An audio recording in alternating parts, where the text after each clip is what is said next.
All right, guys, chest day. It's Sunday, Mother's Day, so I got to run out here, get some flowers, get a card.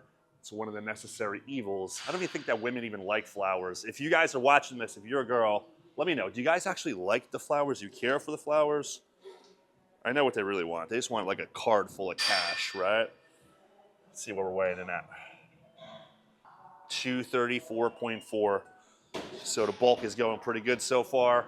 Let's go grow these pecs. By the way, peep the shorts.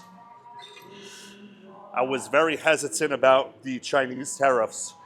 These are new now or never shorts. Drawstring in the front, 6 inches in length, awesome material, soft. Now, I know people are still confused as to how to set up their workouts. I've been training for 19 years. Sometimes I'm still confused. So I had to make a mental checklist. When it comes to chest, there's not a lot you could do. It's mostly gonna be presses and flies. So what I'm gonna anticipate doing today is at least 2 different variations of flies and then 3 different variations of presses. If I do those right with a heavy weight, good form, it should be more than enough to get my chest to grow.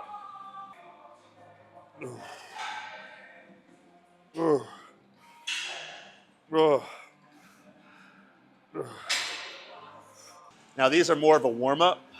Right now I'm going high to low, but I actually set up the cables in any which way I want. I could actually go mid-range, just straight forward, or I could go low to high if I put the pulley on the bottom. Cross the chest, low to high. Today, I'm just loving the high to low feel.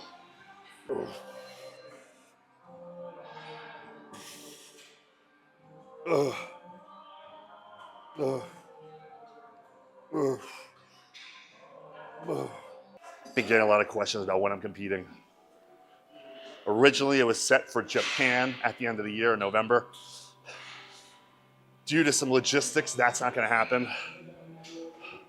Guess the answer is, we'll see. I'm already started prep, I've already started growing. So I'm not gonna compete at a New York Pro, I'm not gonna compete at an Arnold, not a Pittsburgh Pro. I mean, I won all those shows already, but going into Classic, well, coming back to Classic, I'm gonna need a more entry-level show because I've been off the stage for what? Oh, it hasn't been that long. It's only been 1 year. There's been points in my career where I haven't competed in 2 or 3 years, so that was a long time.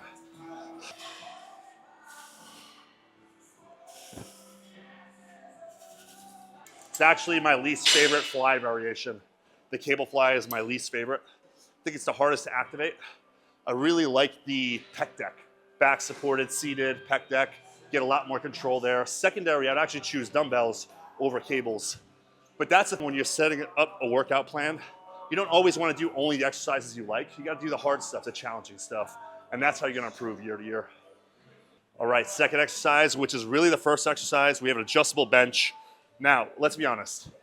Everyone starts with incline because we feel like we want to grow that upper shelf of our chest. Everyone's lacking the upper shelf, even me. There's very few people that don't. Maybe Arnold, that's probably the only guy, you know, a few others to the exception.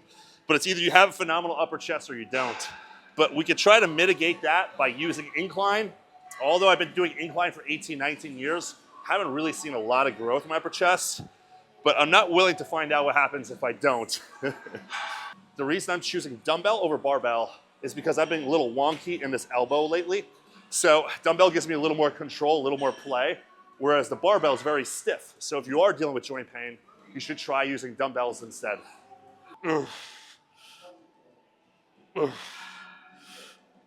Okay, 3 things. First and foremost, the most important is when you're kicking back the dumbbells, you're gonna retract back and down with your shoulder blades. Take a look at this. This is our starting position. Not here, we're here, back and down with our shoulder blades. Next key to success here is driving up 1 to 2 seconds, 2 to 3 seconds down, driving up.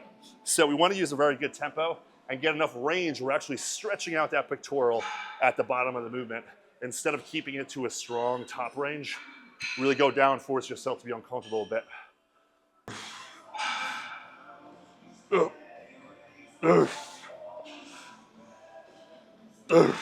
Probably something I should talk about is the angle of the incline. So let's start up over here. 90 degrees is shoulders. If I go below 90, it's still shoulders and a little bit of upper pec. Now, if I go like mid-range, that's a lot less shoulders and a lot more pec. But then obviously, the more lower I get, is the more pec, pec, pec, pec, pec. So I kind of want to be somewhere in between. If I want more developed shoulders while I'm training chest, I will kind of keep it a little higher.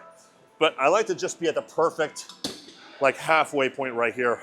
And that's enough to hit both shoulders and chest. So that's my tip for you guys.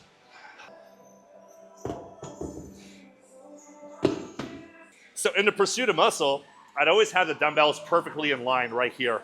So take a look at my elbows and my shoulders. I'd always be here pressing, but that would lead to these really big front deltoids and very little chest.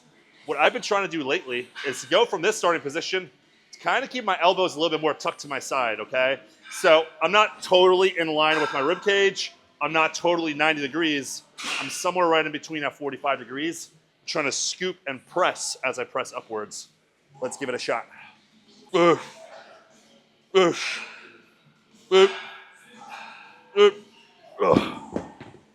Wow. Whoa. That hurts. That hurts. This will be my top set. So I was able to do 105s for 8. So I anticipate I'm gonna max out at like 6 reps with 115. There's no science to back that, to suggest that. I'm just gauging by speed and my ability to keep my form strict. Once the form and the speed start to go, kind of going a little too heavy. I feel like that was a cool photo. Oh, you're doing a video. All right. Where do I need to improve? All right, so if I step back on stage this year, I need my upper body to catch up to my lower body, okay? I backed off my lower body training. When I used to compete at the Classic Physique Olympia, 2016 and 2017, I was training legs twice a week. Since then, I backed off, only because my upper body had a hard time catching up. We have this notion that if we want to grow more, we're gonna have to train more. It's not really true, because the body doesn't grow when you train. Training is a key to growth, but our body actually grows when we rest and recover, when we're sleeping, when we have rest days, when we're in a calorie surplus, not expending tons of calories. So what I'm gonna do is 2 rest days, 2 leg days, 1.5 chest days, 1.5 back days, and I'm gonna touch shoulders and arms on those other days. So I'll actually start to formulate the split and post it for you guys by the next video, this way you can follow along at home. Oof. Oof. Oof. Oof. Took a little longer rest here. Typically I like my rest between 45 seconds and 60 seconds. It's because I like to keep that high pace. Heavier sets, it's okay to relax for 90 to 2 minutes. Right now it was like 2.5 minutes, I was blabbering. So let's get to it. A heavy set of 5. Sometimes when you go this heavy, it's just actually the length of the dumbbell that makes it hard to stabilize, not so much the weight. Something to consider. Oof. Up. Up. Oh, fuck. Okay. Heavy presses are done, at least dumbbell presses. So one rule of thumb is, when you're done with your last set, you just leave it. No, I can't do that. I'm just joking, I'm just joking. You don't leave it, definitely don't leave it. It's not nice to leave it. You just kick it underneath the dumbbell rack. So training at this gym, they have so many freaking pieces of equipment. Like, don't get me wrong, I believe that free weight is all you need.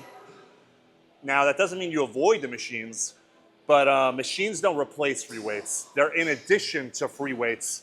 Only because when you do that free weight training, you're gonna stabilize so many more muscle groups, you're gonna activate so much of your entire body, just stabilizing, that you're gonna get so much more growth out of it. But these isolating movements, not to discredit them, but they're freaking phenomenal when they're sprinkled in a correct way. Oh.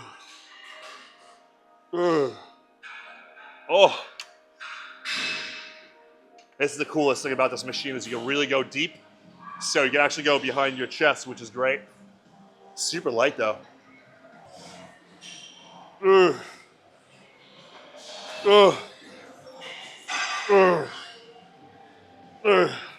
right, this machine is the tits. That's right, I said it. This machine is the tits. What else can I say? This machine fucks. People are saying now, this machine slaps. I have no idea what the fuck people are saying anymore. I still say sick. You know, this machine is sick. Sucks getting old.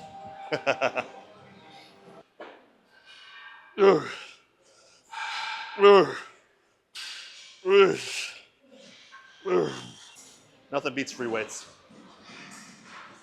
But that's pretty damn good.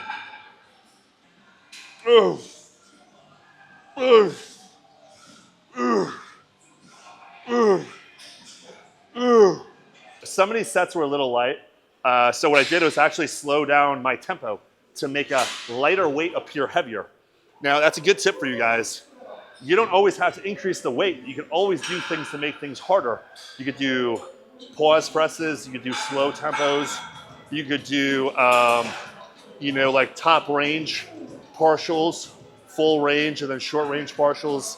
Different ways to activate the muscle. The muscle doesn't always need a tremendous amount of weight to grow, although it's not a bad idea. All right, we're gonna do plate loaded machine flies, supersetted with plate loaded decline presses. One of my favorite variations. In fact, I get so much out of decline, sometimes I feel like I don't even want to do flat or incline at all. I wonder how many people that watch YouTube also follow me on TikTok. So I hired somebody to make TikTok videos for me. He's like very good at like going viral. So we did a video and it started off like this. This is the hook. All right, guys, I'm just gonna say it. Science-based lifting is gay, and here's why. This video went insane, like 500,000 views in like, I don't know, 24 hours. So if you're a science-based lifter, I apologize. I'm mostly just bullshitting, but I'm halfway serious, you know, but I don't know. Everyone's gonna say something on the internet. Let me know if you follow me on TikTok.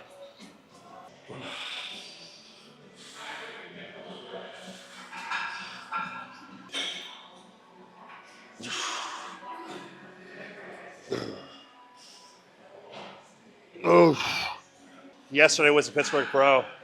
I'm so glad because like, I'm not a big podcast guy. I hate podcasts. Only because people like to catch you with your foot in your mouth. And like, I always put my foot in my mouth because I'm just speaking, like I'm speaking to a bro. You know, I forget I'm on camera. So they asked me who I thought was gonna win the Pittsburgh Pro in men's physique. So I said Aaron Banks. And I don't feel like a lot of people had Aaron Banks winning, but like I knew if Aaron Banks broke.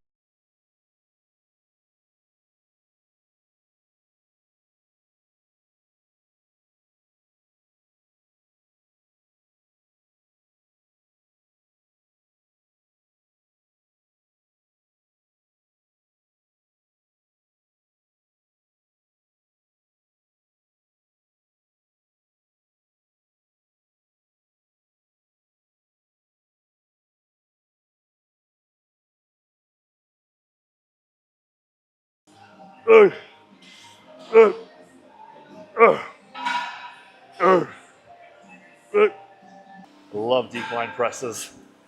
You'll notice that on a decline, I'm actually going at a slower tempo. I have more control. Number one, it's more difficult. That's why I'm doing that. But number two, it's more time under tension. Time under tension means, let's just say I'm doing a rep. Usually reps look like this, one up, one down, right? So now what about if I slow that one rep down? 1, 2, 3, 1, 2, 3, 1, 2, 3. I'm getting 3 times more tension on that muscle doing the same amount of reps. But if you're not training with slow tempo, try it. Try it for a 4 to 6 week training block and then see if your chest actually grew or not. Everyone may be different, but in most cases, time under tension is gonna result in more muscle growth.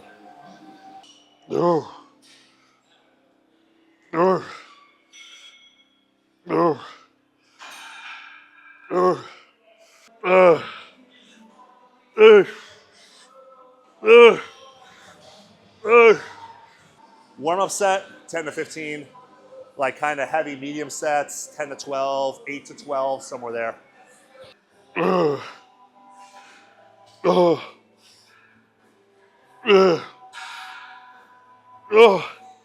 Something I wish I knew when I first started lifting, I always wanted a huge chest. So what do?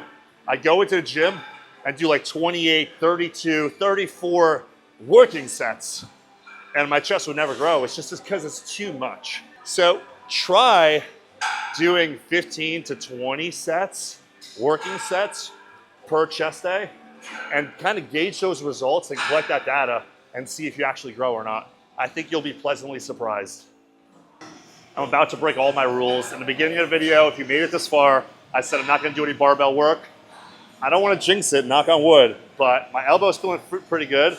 We're gonna go a little bit of barbell work just to keep things fresh and exciting for the video. Nothing crazy, 3 sets. First one's gonna be light. You know, I was anticipating on doing 3 sets and the third set would be the heaviest, but it's a good lesson for all you guys. I'm a top professional bodybuilder. I've been doing this for a long time, and this is my career, and it's how I make my money, my livelihood. But I have the wiseness and the smarts to know that that didn't feel great. So instead of pushing through and kind of like gritting it out, I'm gonna actually take a step backwards and end the workout. Just because, number one rule of bodybuilding, somebody told me this, Justin Miller, he trains in my gym. He told me, number one rule of bodybuilding is don't get injured. And I was like, interesting rule. But then I thought about it, he said, yeah, because if you get injured, you're gonna miss 2 or 3 weeks worth of progress. And I said, wow, that's actually pretty bright. Don't get injured, guys. So if something doesn't feel right, chill out. Once in a while you push through your ego, it actually benefits you. But I got no ego. Yeah, like these days I got no ego. So I'd rather be able to walk around comfortably. That's it for chest. I'm gonna hit some abs. If you guys like this video, please like, subscribe, and comment. Check out noworneverco.com. And thank you guys for all the support. A lot of effort goes into making these videos for you, a lot of time, finances, energy. So when you're fucking with my videos, it means you're fucking with me, and I love you guys for that. Peace out.